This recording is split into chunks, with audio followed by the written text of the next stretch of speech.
Bismillahirrahmanirrahim. Assalamualaikum warahmatullahi wabarakatuh. Halo teman-teman, perkenalkan nama saya Rofida Nurhusna bin Sair dari jurusan Psikologi Pendidikan dan Bimbingan Universitas Negeri Makassar. Nah, pada kesempatan kali ini saya akan menjelaskan salah satu pendekatan yang ada dalam postmodern, yaitu konseling naratif. Nah, pendekatan ini mempunyai nama naratif konseling atau dalam bahasa Indonesia yaitu konseling naratif. Sekarang yang perlu kita ketahui, apa sih pengertian dari konseling naratif itu? Oke, konseling naratif atau naratif konseling mempunyai pandangan konstruksionis sosial di mana yang menyoroti bagaimana kekuatan pengetahuan dalam keluarga dan kebenaran serta lingkungan sosial lainnya. Selanjutnya, bagaimana naratif memandang manusia? Nah, pandangan terhadap hakikat manusia menurut naratif yaitu yang pertama, perspektif naratif berfokus pada kemampuan manusia untuk berpikir dan berimajinatif. Yang kedua, perspektif naratif tidak pernah menganggap bahwa ia tahu lebih banyak tentang kehidupan dari konseli. Yang ketiga, konseli adalah penafsir utama pengalaman mereka sendiri. Selanjutnya yaitu praktisi naratif melihat orang sebagai agen yang aktif dan mampu memperoleh makna agar keluar dari pengalaman mereka. Negatif. Nah, tujuan dari konseling naratif untuk mengundang orang agar menggambarkan pengalaman mereka dengan sesuatu yang baru dan lebih segar. Nah, dalam melakukan ini, mereka membuka pandangan baru dari apa yang mungkin bakal terjadi. Adapun bahasa yang digunakan yaitu bahasa baru yang memungkinkan konseli untuk mengembangkan makna baru sehubungan dengan masalah pikiran, perasaan, dan perilakunya. Nah, naratif hampir selalu mencakup kesadaran akan dampak dari berbagai aspek baik itu kebudayaan yang dominan pada kehidupan manusia. Nah, naratif berusaha untuk memperluas perspektif dan fokus yang memfasilitasi pertemuan atau penciptaan pilihan yang baru dan unik bagi orang-orang yang mereka lihat. Selanjutnya, peran dan fungsi konselor. Tugas utama dari konselor yaitu membantu konseli membangun alur cerita pilihan mereka sendiri. Nah, di sini naratif cenderung untuk menghindari penggunaan bahasa yang mengaktifkan diagnosis, penilaian, dan intervensi. Nah, fungsi-fungsi seperti diagnosis, penilaian, dan intervensi sering memberikan prioritas kepada dokter mengenai kebenaran atas pengetahuan konseli tentang kehidupan mereka sendiri. Nah, konselor naratif memberikan penekanan pada pemahaman klien, pemahaman konseli, pemahaman hidup, dan menekankan kembali upaya untuk meramalkan, menafsirkan, dan patologis. Nah, di sini fungsi dari konselor yaitu mengarahkan klien agar membawa perubahan terhadap hidupnya sendiri. Nah, kira-kira bagaimana sih bentuk hubungan yang dibangun antara konselor dan konseli? Konseling naratif sangat mementingkan kualitas dari konselor yang membawa usaha terapi kepada konseli. Nah, beberapa sikap optimisme dan rasa hormat, rasa ingin tahu, serta ketakutan dan menghargai pengetahuan dari konseli juga menciptakan jenis khusus dari hubungan yang ditandai dengan dialog pembagian tugas-tugasnya. Nah, kolaborasi, kasih sayang, refleksi, dan pertemuan mencirikan hubungan yang terapeutik. Nah, hubungan ini adalah hubungan yang benar-benar kolaboratif, di mana konselor perlu menyadari bagaimana kekuasaan memanifestasikan dirinya dalam bentuk profesionalnya, dan tidak membawa otoritas sebagai seorang yang profesional. Juga di sini konselor perlu memperlakukan konseli sebagai pakar dalam kehidupan mereka sendiri. Jadi yang perlu diingat di sini, konseli adalah seseorang yang benar-benar tahu akan kehidupannya sendiri. Nah, selanjutnya yaitu tahap-tahap konseling naratif. Yang pertama, berkolaborasi dengan klien atau konseli untuk datang dengan nama yang disetujui bersama untuk sebuah permasalahan. Yang kedua, memunculkan masalah yang menekan dan membuat strategi penyelesaiannya. Yang ketiga, menyelidiki bagaimana masalah itu dapat mengganggu atau mendominasi dari dirinya konseli. Yang keempat, meminta konseli untuk melihat ceritanya dari perspektif yang berbeda dengan menawarkan beberapa alternatif tujuan untuk hal tersebut.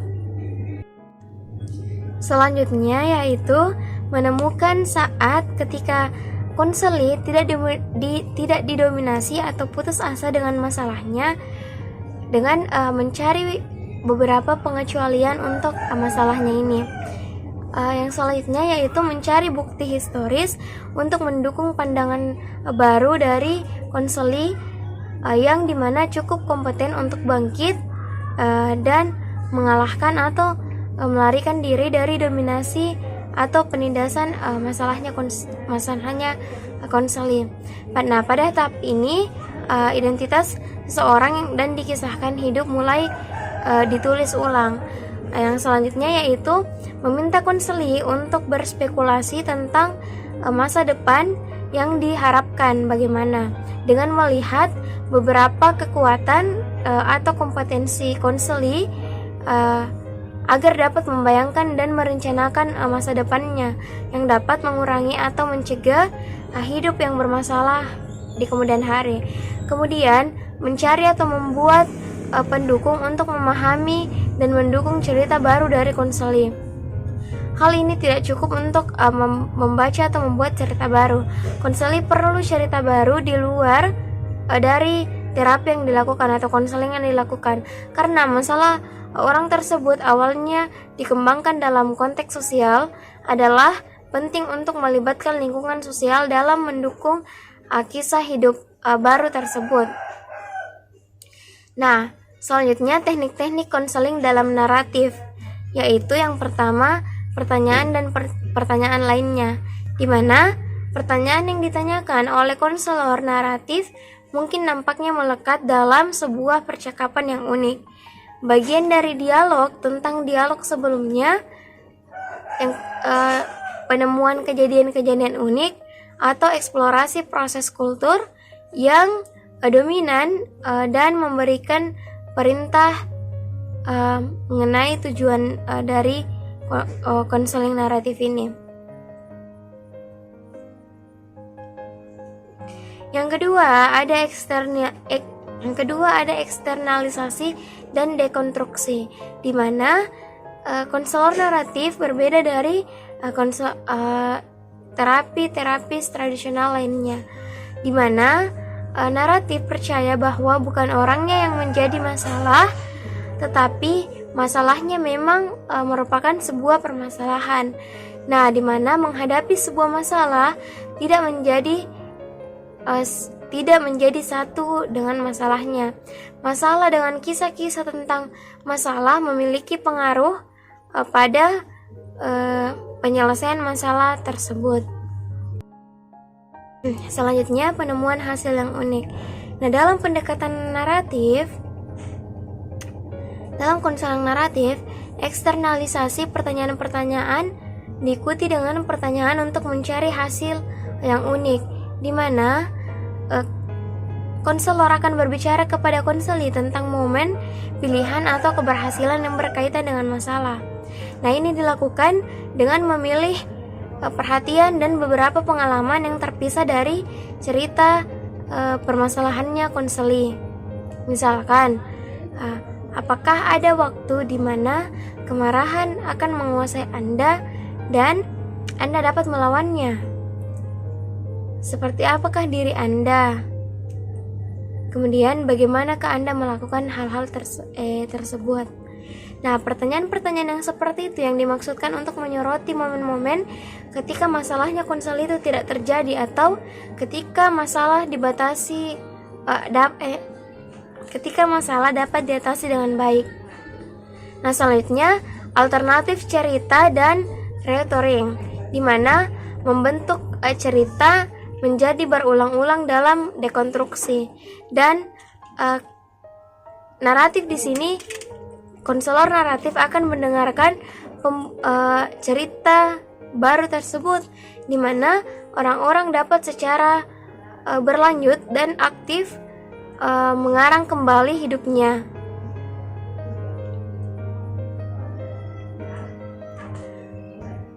Untuk mengarang cerita yang alternatif melalui halusinasi atau sesuatu yang tidak diprediksi oleh masalah tersebut.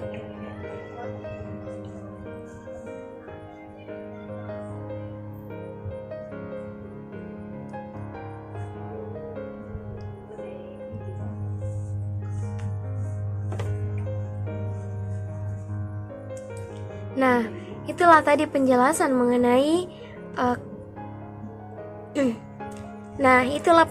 mengenai gambaran umum dari konseling naratif.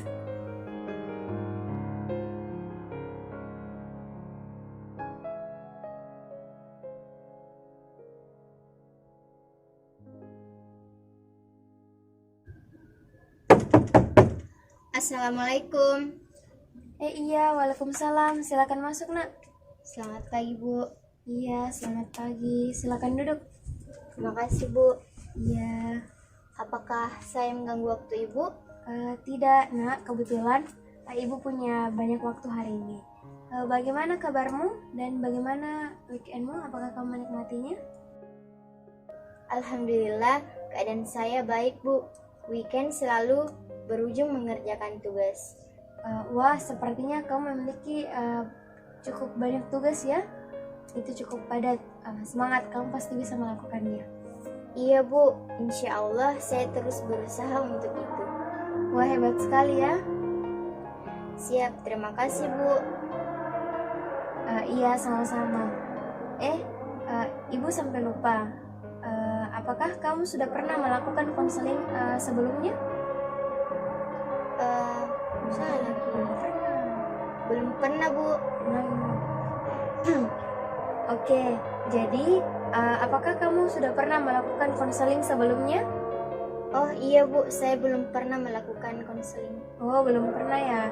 Oke, kalau begitu nanti konseling ini kita akan membuat kesepakatan masalah apa saja yang akan kita bahas nanti. Dan juga dalam konseling ini kita akan mendengarkan apa saja yang sedang kamu alami dan membahas masalahmu tersebut. Bagaimana? Apa sampai di sini sudah jelas? Siap, Bu, jelas. Baiklah, kalau begitu sekarang kita mulai proses konselingnya ya. Kalau boleh tahu apa masalah yang sedang kamu alami sekarang? Oke, sepertinya kamu merasa takut ya untuk mengungkapkannya. Iya, Bu. Nah, dalam proses konseling ini terdapat yang namanya asas. Nah, salah satu asasnya yaitu asas kerahasiaan, di mana apa yang akan kamu ungkapkan dalam proses konseling ini maka tidak akan disebarluaskan. Jadi ibu di sini akan menjaga kerahasiaannya tersebut. Jadi kamu tidak perlu khawatir atau ragu untuk mengungkapkan apa saja yang ingin kamu sampaikan kepada ibu, seperti itu. Oh, baik, Bu. Jadi begini, Bu. Masalah saya yaitu saya merasa sulit memahami pembelajaran selama work from home, Bu. Suasana belajarnya sangat berbeda sekali dengan biasa-biasanya, Bu. Belum lagi banyak tugas yang guru berikan, Bu. Oke, baiklah. Kita di sini akan membahas masalah yang sedang kamu alami. Kalau begitu, bisa kamu menceritakan kepada ibu mengapa kamu sulit memahami pembelajaran pada saat belajar daring atau online, dan mengapa tugas-tugasmu bisa sampai menumpuk? Iya Bu, saya kesulitan belajar karena pada saat belajar online kurang adanya interaksi Bu. Fokus terbagi antara pembelajaran dan notifikasi media sosial. Juga kenapa saya sampai mengerjakan tugas pada saat weekend, karena saya selalu menunda-nunda tugas yang diberikan sehingga banyak tugas yang menumpuk Bu. Oh, seperti itu ya. Jadi, apakah setiap mata pelajaran kamu selalu tidak memahami tugasmu dan tugasmu itu selalu menumpuk? Iya Bu, saya selalu saja kesulitan dalam memahami pelajaran dan tugas saya yang selalu saja menumpuk. Lalu, apa yang kamu lakukan? Saya belum mengetahuinya Bu. Oke, nah di sini mungkin kesulitan itu akan mempengaruhi prestasinya kamu. Jadi, apakah kamu tahu ada cara agar kamu bisa memahami pelajaran dengan baik dan tugasmu itu tidak menumpuk lagi? Bagaimana caranya Bu? Oke, di sini ibu mempunyai sebuah cerita, dan dari cerita ini kamu bisa menarik kesimpulan bagaimana seharusnya kamu dalam mengatasi masalah yang sedang kamu alami sekarang. Oh iya Bu, saya akan mendengarkannya. Oke, jadi ceritanya itu judulnya Perjuangan Putri. Nah, di sini pada suatu hari di sebuah desa hiduplah seorang anak yang terkenal sangat cerdas. Nah, anak ini selalu berprestasi di sekolahnya. Aktivitasnya di rumah itu dia selalu membantu ibunya dalam bekerja. Nah, pekerjaan ibunya ini adalah tukang laundry atau tukang cuci baju. Ia tinggal hanya berdua dengan ibunya. Nah, mengapa putri ini bisa sangat berprestasi? Karena aktivitasnya di pagi hari itu sangat bagus dan dia selalu membiasakan kebiasaan-kebiasaan baik. Seperti di pagi hari dia selalu bangun pagi, sarapan, mandi, kemudian langsung berangkat sekolah.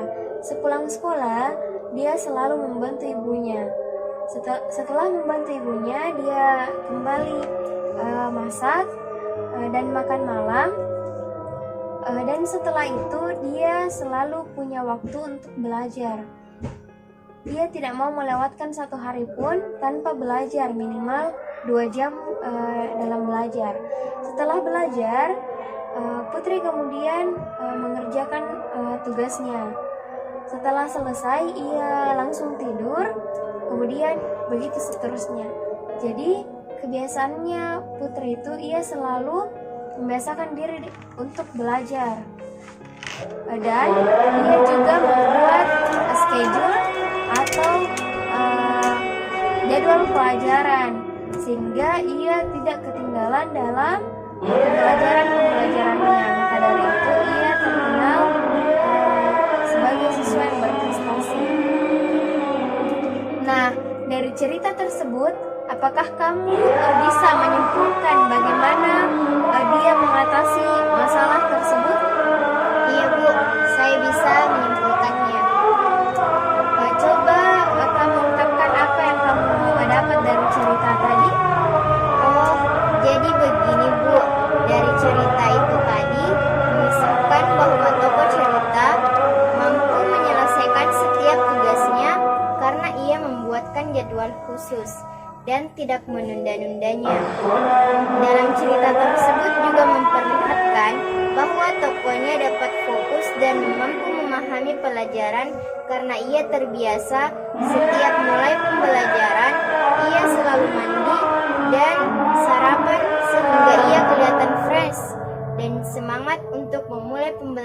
pelajaran, sehingga ia bisa lebih fokus memperhatikan pembelajaran, Bu.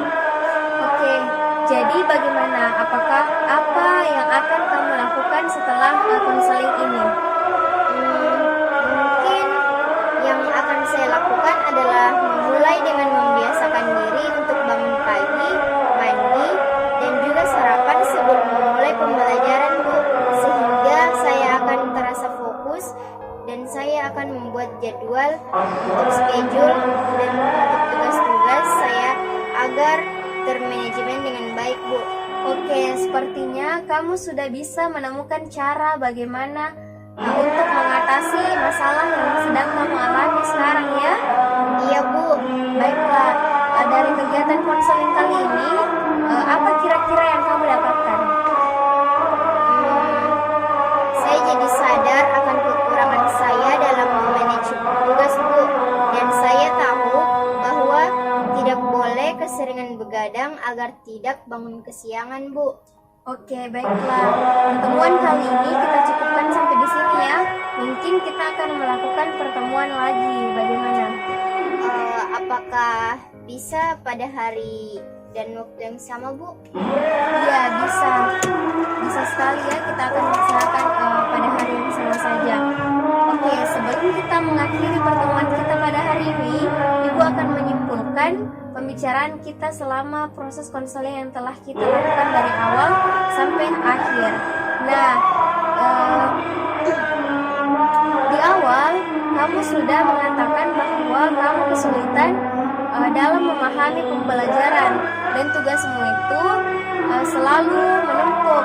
Namun, kamu telah menemukan apa yang menjadi penyebab dari kesulitan kamu dan kamu telah menemukan solusi dalam menangani permasalahan itu, yaitu dengan membuat schedule pelajaran dan membiasakan sesuatu yang baru seperti itu. Oh iya, Bu. Baik, saya akan berusaha melakukan hal tersebut karena saya ingin keluar dari kesulitan-kesulitan saya, Bu. Oke, baiklah. Semangat ya Diva. Ibu yakin kamu bisa. Dan juga kalau begitu kita akan melanjutkan pertemuan ini minggu depan pada hari yang sama dan jam yang sama pula ya. Baiklah, Ibu tutup kegiatan kita kali ini. Semoga kegiatan kita ini dapat bermanfaat dan dapat membantu kamu keluar dari permasalahan yang kamu alami sekarang. Oh, siap, Bu. Kalau begitu saya pamit pulang dulu, Bu. Iya, kamu hati-hati ya. Iya, Bu. Assalamualaikum. Iya,